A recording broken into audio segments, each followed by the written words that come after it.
The haunted city. वर्ष 3050 में साहसी खोजकर्ताओं का एक छोटा सा ग्रुप इकट्ठा हुआ जो एक प्राचीन सभ्यता की खबर के साथ खींचा गया था।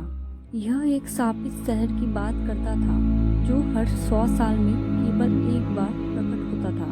रहस्य और आतंक में डूबा हुआ था। जैसे ही चंद्र ग्रहण नजदीक आया, शहर के मायावी पुनः प्रकट होने का संकेत देते हुए टीम ने इसके रहस्य को उजागर करने के लिए एक खतरनाक यात्रा शुरू की। खोजकर्ताओं शहर के अनुमानित स्थान के करीब पहुंचने पर रात एक भयानक चुप्पी के साथ घनी थी।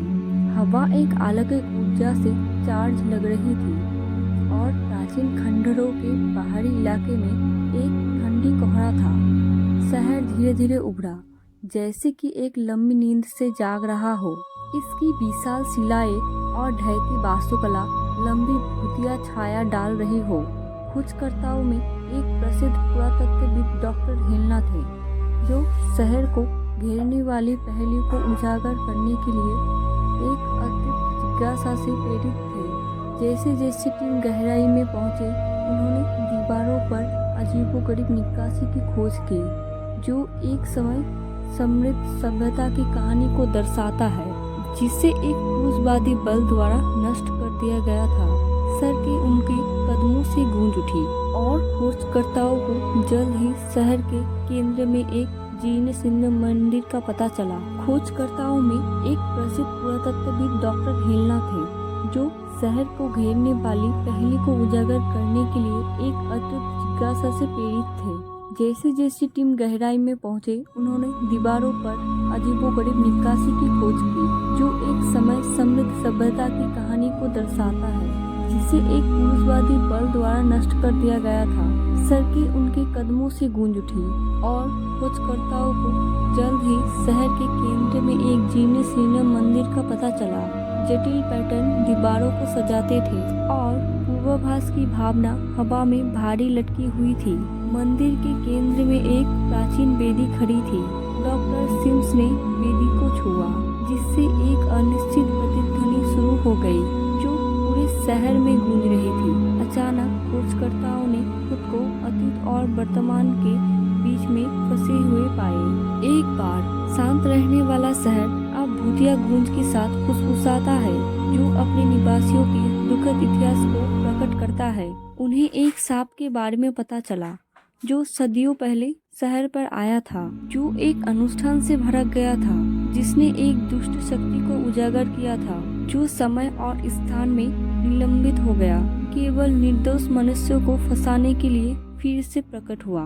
ग्रुप ने समझ लिया कि वह फंस गए हैं और यहाँ से बाहर निकलना नामुमकिन है, लेकिन ग्रुप ने छिपे हुए कक्षों और भूली हुई कब्रों को उजागर किया। क्रूसवादी बल ने घुसपैठ को भांपते हुए उनकी प्रगति को रोकने के लिए मायावी आत्माओं को भेजा। फिर भी दृढ़ संकल्प और ज्ञान की प्यास से प्रेरित खोजकर्ताओं ने दबाव डाला। केंद्र में एक प्राचीन कलाकृति खड़ी थी जो शहर के अभिशाप का स्रोत है। अंधेरी ऊर्जा के साथ संपोधित कलाकृति क्रूसवादी शक्ति के कैद सार को धारण करती है। डॉक्टर सिम्स एक अवर्तनीय अंतर्ज्ञान द्वारा निर्देशित कलाकृति से संपर्क किया। अभिशाप को तोड़ने के लिए हताश प्रयास में उसने प्राचीन भाषाओं और अनुष्ठानों के अपने ज्ञान को प्रसारित किया। एक अंधा फ्लैश में सांप बिखर गया, जिससे शहर को अपनी अस्थायी जेल से रिहा कर दिया गया। खोजकर्ताओं ने खुद को बाहरी इलाके में वापस पाया। शहर धीरे धीरे गायब होने लगा। जैसे जैसे श्राप की अंतिम गूंज फीकी पड़ती गई, एक बार श्रापित शहर अलौकिक धूल में बिखर गया। केवल एक आभारी हवा की फुसफुसाहट को पीछे छोड़ दिया। टीम विस्मय में खड़ी थी जो उस कष्टदायक साहसिक कार्य को दर्शाती थी जिसने प्राचीन शापित रहस्यों को उजागर किया था। डॉक्टर सिम्स हालांकि शारीरिक रूप से थके हुए थे, सच्चाई का पता लगाने और उन बंधनों को तोड़ने में गहरी संतुष्टि महसूस करते थे जो शहर को अपने प्रभावित अस्तित्व से बांधते थे।